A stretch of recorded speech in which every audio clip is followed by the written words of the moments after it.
I thought I'd start by reminding ourselves that the right to food is actually a human right. Targeted in women in agriculture. We recently signed the UN Every Woman, Every Child initiative, which has the intention to improve the rights and opportunities for women, and we're particularly focusing that on the cocoa supply chain. We have a collaboration with the Fair Labour Association, which we're working with in human rights and particularly in child labour. And we've asked them in this next phase of work to particularly focus on women's rights. Other examples would be the India Village Women's Development Programme, continuing to invest in building factories closer to consumers. And we've recently invested in some countries that probably not many other companies are investing in, like building a factory in Angola, in Iran. And Oxfam, part of your job is to hold companies like Nestle and Syngenta to account, I suppose, and you've been doing this through the Behind the Brands program. But most of this progress was before 2007, 2008. Since then, the progress has slowed and even leveled off.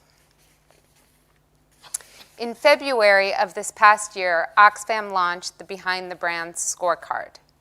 This scorecard ranked the top 10 food and beverage companies, including Nestle, which I'm happy to say was #1 in our scorecard. Out of some 335,000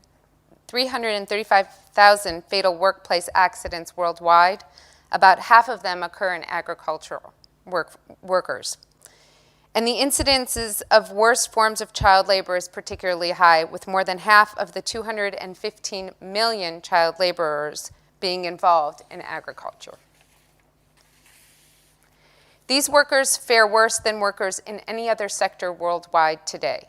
Modern value chain development should make a positive difference in the lives and employment and prospects of these workers, but only if workers are provided with equitable and fair conditions.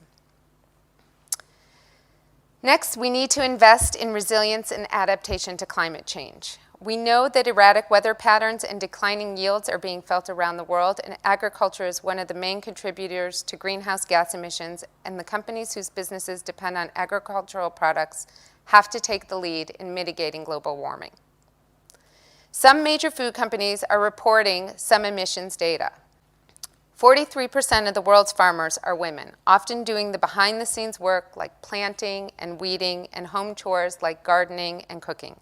Communities, farmers, and workers that are often bearing the brunt of an inequitable food system, yet have much to contribute to a food system that will work for all of us. A more fragile land. Going back to the context of food security as a basic human right, I think, Mark, you're referring to Article 25, the Declaration of Human Rights, the right to food. We've kind of the evolution or the renaissance at Syngenta is that we historically call on larger farmers. You know, it's just easier, it's a simpler business model. Our shareholders and NGOs like Oxfam, for example, and where the governments themselves are held accountable by sound science and the rule of law. So thanks, and I look forward to getting into the discussion. Thank you. Yeah. Thank you very much, Enga. Thank you very much for attending. Thank you.